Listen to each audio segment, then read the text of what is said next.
Hello and welcome back to DIY My Way. In this video you're going to see the most terrifying 13 minutes I've ever spent on the tractor. And it's all because of this. What is this? This is almost 1,000 pounds worth of glass and material that go to a greenhouse kit that my wife bought. In addition to the crate of glass and accessories were 2 boxes of greenhouse frame pieces, weighing about 220 pounds total, and easily offloaded on my truck. Packed inside this crate, which is bolted to this pallet right here, is probably 800 pounds of glass, plus probably another 100 pounds or so of other material relating to the greenhouse. So as you can probably imagine, I was really concerned about having to carry a skyscraper of glass that weighs almost 1,000 pounds all the way up my driveway to the shop here until we were ready to assemble it. Another complication was we had 2 days of rain right before that, just the day before the delivery, that washed out the driveway pretty badly. So I was going to have to navigate a rutted driveway that leaned slightly to one side for shedding of the rain to begin with, all the way down until I got to the concrete. Once I got to the concrete, I was fairly confident I wouldn't have a problem. But that's only if I could lift it at all. At this weight, which we don't really know exactly what it weighs, but between 800 and 1,000 pounds, it's at the limits of what my front end loader can handle. So obviously another concern I had was, where was the center of gravity on this thing? This is mainly sheets of glass all the way near the top, so I have to assume the center of gravity is somewhere here, which is pretty high for a load this heavy. I wasn't worried about the tractor tipping forward because I have 680 pounds in my ballast box and almost another 500 pounds of fluid in my rear tires. But what I was very concerned about was the tractor tipping over if the load shifted while it was on the forks, even if I was carrying it low and slow. But fortunately, I knew the dimensions and approximate weight of the pallet, and I had time to plan ahead. Because we'd already downloaded the PDF manual for the greenhouse, we had some idea of what the size and shape of this pallet arrangement was. Plus, the shipper sent us some pictures of the packages, the 2 boxes, and the pallet, so again, I had something to work with. So I guessed by the pictures that I had about 3 inches here to work with. One thing that I knew that I didn't want was a gap between the crate and the back of my pallet forks. So I made this standoff to make sure that the crate could be strapped tightly to the back of the frame here. No gap.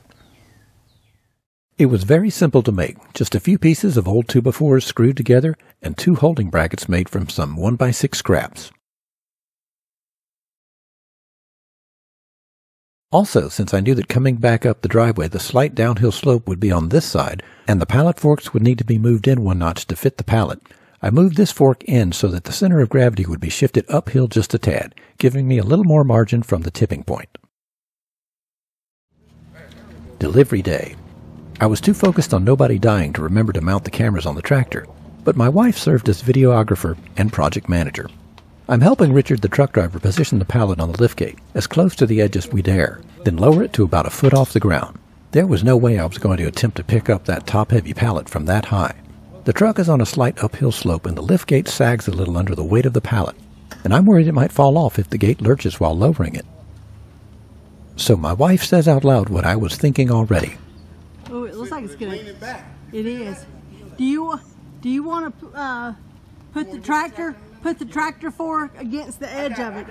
She's brilliant, by the way.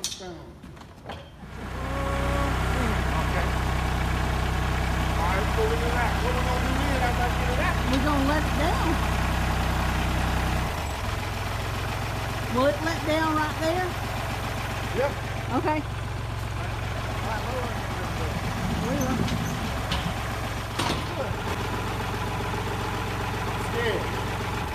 I might should have backed up left. There. Oh, you got it right now. Okay. Yeah. Okay. Okay, going down. Okay. All right. Ready? Yep. Yes, sir. Slow. Well, he may not have a slide.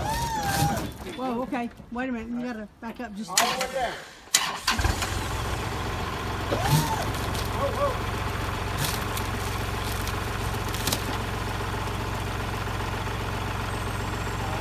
Come on down about another foot.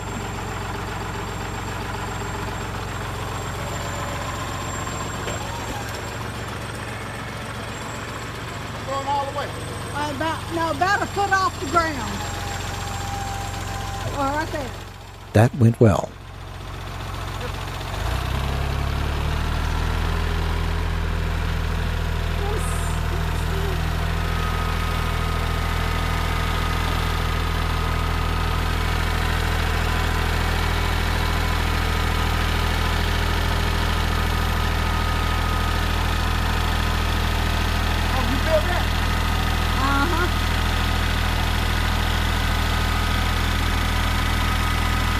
Yesterday. The moment of truth. Can the front end loader lift it? Straight up.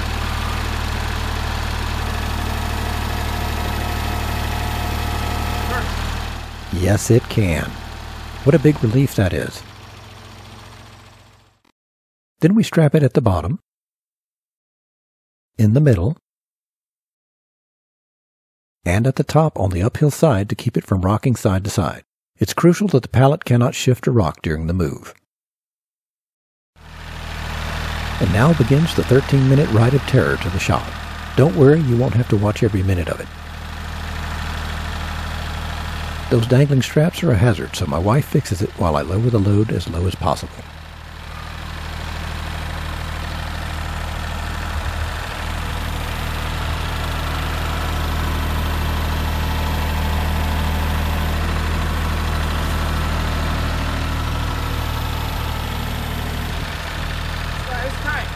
The load is so heavy that the power steering doesn't help much until I raise the engine RPMs.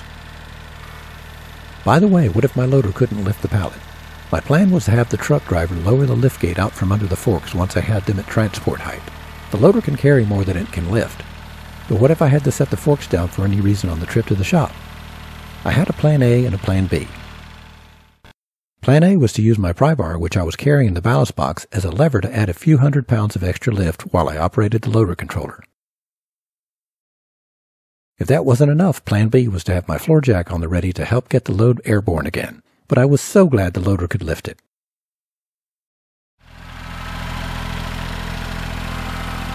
Needless to say, I'm wearing my seat belt.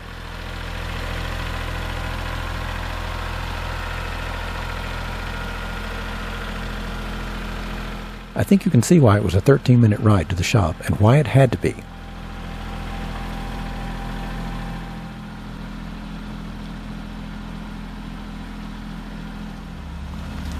Here I'm straddling the deepest of the ruts. I've never been so nervous about a potential disaster of an overturned tractor in a crate full of shattered glass.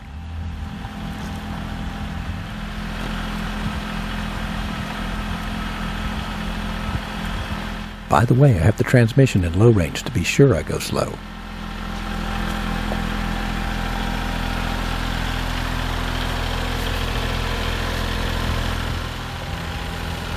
Notice the pallet is about 3 inches off the ground. When I carry very heavy loads, I keep my hand open, palm facing up, under the loader controller. The reason is that if the tractor starts to tip, it can be easy to forget that up on the joystick is down for the loader. In the heat of a sudden emergency, instinct may kick in, and I might pull down on the joystick. The open hand, palm up position reminds me to push up on the joystick in an emergency. Finally, I make it to the concrete section of the driveway and let out a big sigh of relief. The hardest part was over, or so I thought.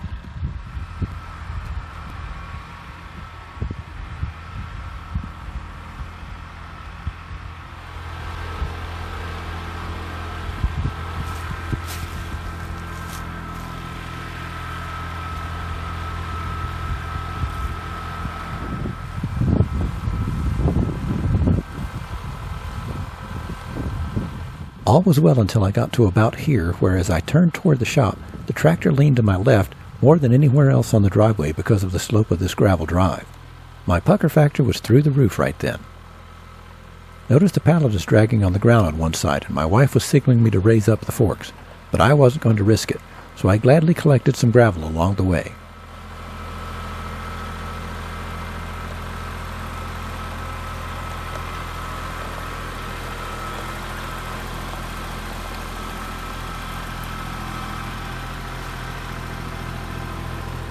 At last back on concrete. Home free now.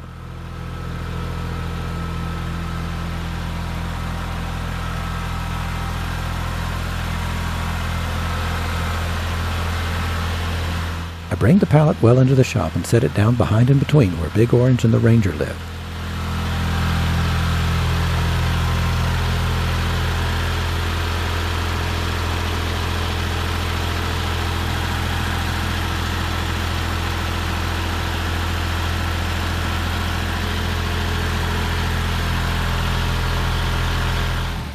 Here I am grinning with satisfaction and relief that I avoided disaster. So there it is, the story of my most terrifying 13 minutes on my tractor ever so far. What was the most terrifying experience you've had on a tractor? Please let me know in the comments. And yes, you're very likely to see future videos on the construction of this greenhouse. More on that coming. Well, I hope you found this video helpful, and if you did, I'd appreciate it if you click that like button, leave a comment, and by all means, please subscribe. If you want to know when I post new videos, click that little bell. As always, thank you for watching, and I'll see you on the next one.